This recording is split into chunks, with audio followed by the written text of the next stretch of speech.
Image encyclopedia.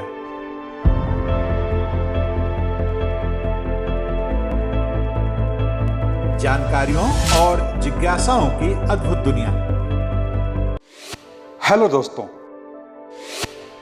अपने इस channel के हर वीडियो में हम आपको किसी एक विषय की विश्वसनीय तथ्यों के सहित पूर्ण जानकारी देंगे।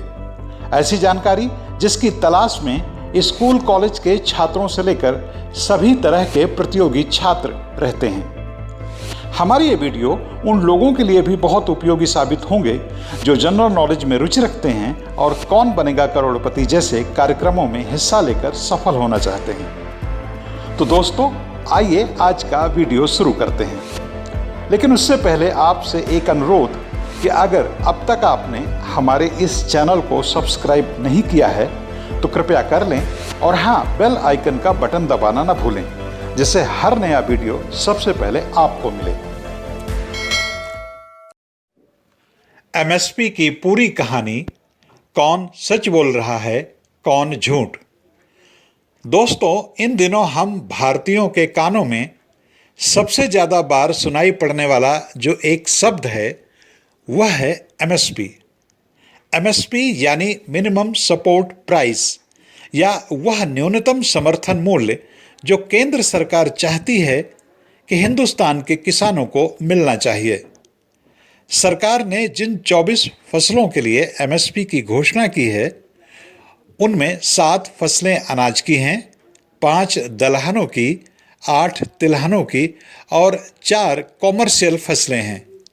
अनाज की जिन 7 फसलों के लिए सरकार द्वारा एमएसपी घोषित है वे हैं गेहूं, जौ, धान, ज्वार, बाजरा, रागी और मक्का।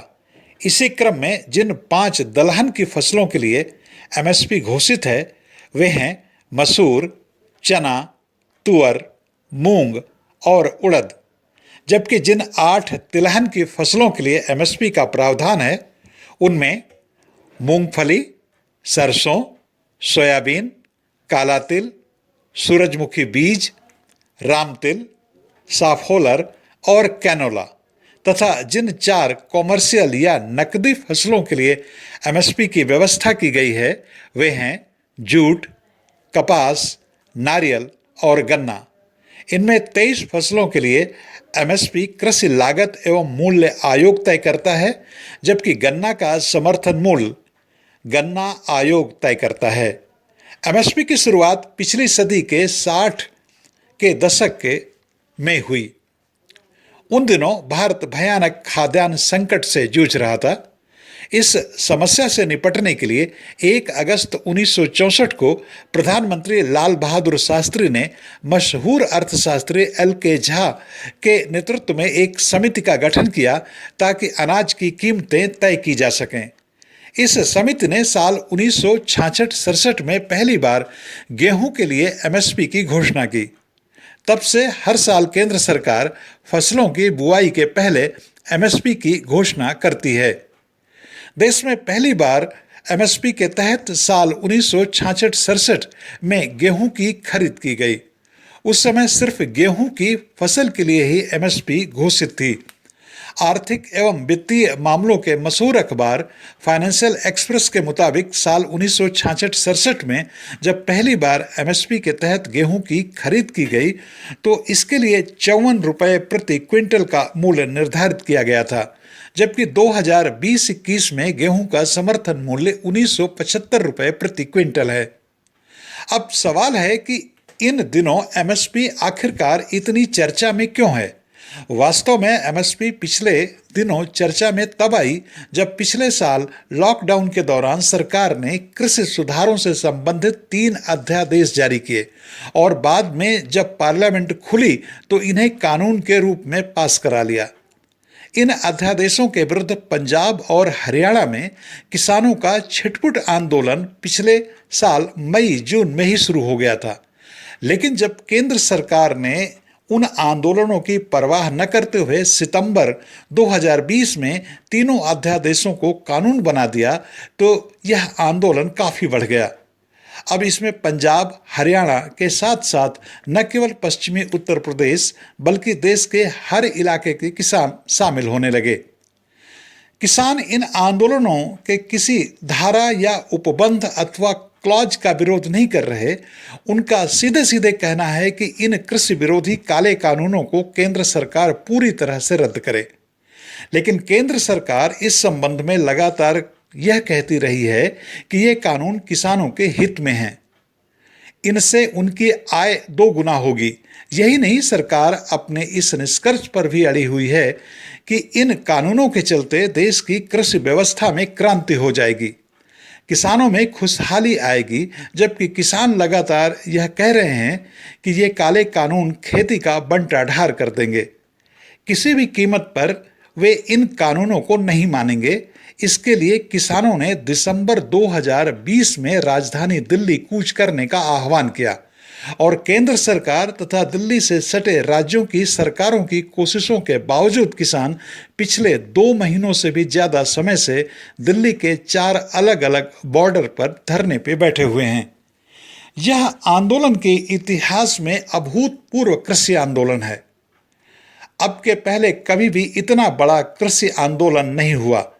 किसानों के इस आंदोलन की शुरुआत में एमएसपी मुख्य मुद्दा नहीं था, लेकिन जब मीडिया द्वारा बार बार किसानों से पूछा जाने लगा कि आखिर उन्हें इस कानूनों में किन बातों का डर है, तो किसानों द्वारा जिस डर को सबसे ज्यादा फोकस किया गया वह एमएसपी हो गया।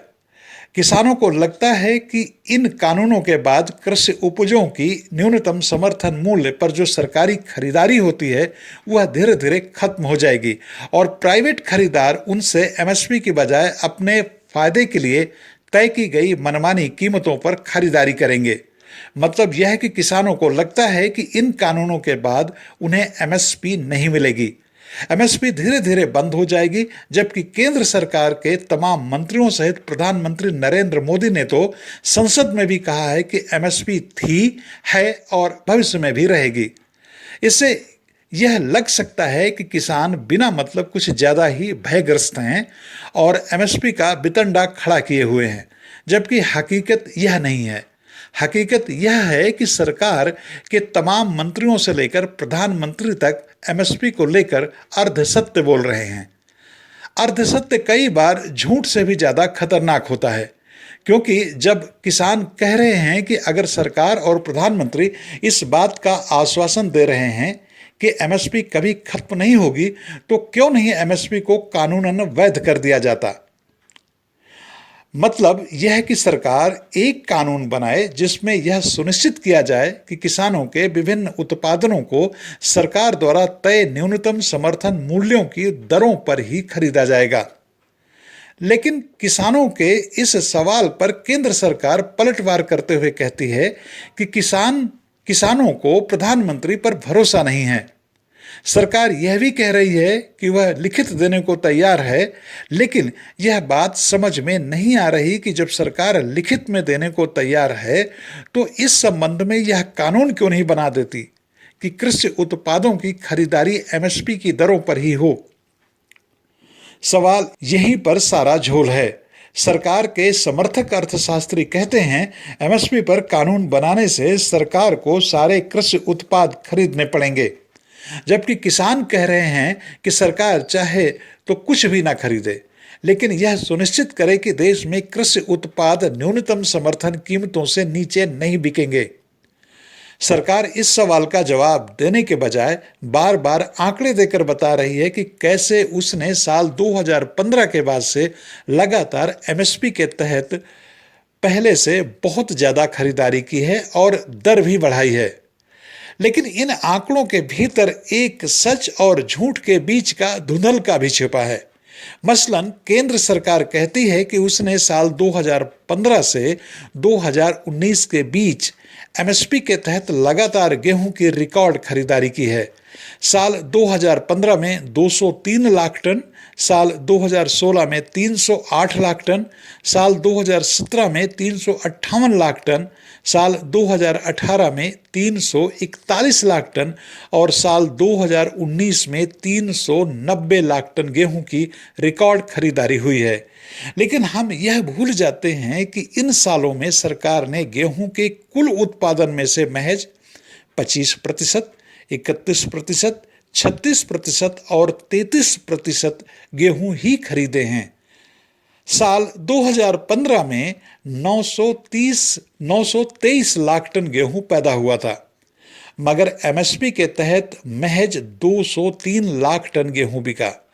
2016 में 985 लाख टन गेहूं पैदा हुआ था, लेकिन बिका था सिर्फ 308 लाख टन।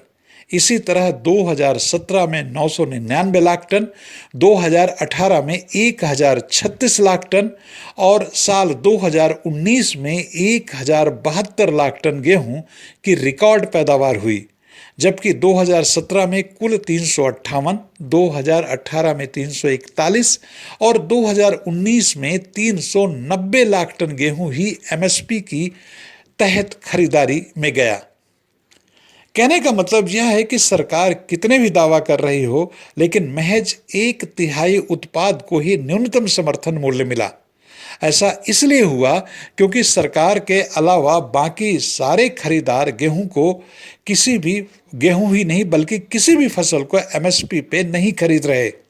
अगर सरकार यह कानून बना दे कि जो भी कृषि उत्पाद बिकेंगे वे न्यूनतम समर्थन मूल्य पर ही बिकेंगे, तो इससे सरकार को क्या नुकसान है? लेकिन सरकार किसानों के इस सवाल को सुनना ही नहीं चाहती। बिना सुने ही वह लगातार रट लगाए हुए है कि इससे किसानों की आय बढ़ जाएगी। लेकिन प्रधानमंत्री से लेकर सरकार का एक अदना ऑफिसर भी यह बता नहीं रहा कि वह कैसे बढ़ जाएगी। जब मौजूदा एमएसपी पर प्राइवेट खरीदार एक दाना भी नहीं खरीद रहा, तो किसानों को कैसे फायदा होगा? यही नहीं, एमएसपी व्यवस्था में जिस किस्म का गहरे तक भ्रष्टाचार जड़े जमाए हुए है, उसके कारण जो खरीदारी होती भी है उसमें भी किसान कम किसानों से औने पौने दाम में कृषि उत्पाद खरीद कर ये आढ़ती हैं जो एमएसपी के तहत सरकार को बेच रहे हैं। लेकिन अगर इस बात को 1 मिनट को मान भी लें कि यह किसानों का महज आरोप है, तो भी तथ्य तो यही है कि 2019-20 में गेहूं की कुल एमएसपी के तहत जो खरीदारी की गई वो महज 6% किसानों को फायदा पहुंचाया, जिसमें 80% तक किसान पंजाब और हरियाणा के थे। मतलब यह कि देश के बड़े हिस्से में किसानों को एमएसपी मिलती ही नहीं। मगर सरकार अपने आंकड़ों के अर्धसत्य से यह साबित करना चाहती है कि किसान झूठ बोल रहे हैं, जबकि हकीकत इसकी उलट है। दोस्तों, यह वीडियो आपको कैसा लगा हमें कमेंट लिखकर जरूर बताएं, और अगर आप किसी खास विषय पर वीडियो देखना चाहते हैं तो यह भी हमें बताएं। हम उस विषय पर आपको जरूर वीडियो दिखाएंगे। इस वीडियो में शोध, आलेख और स्वर लोकमित्र गौतम का था।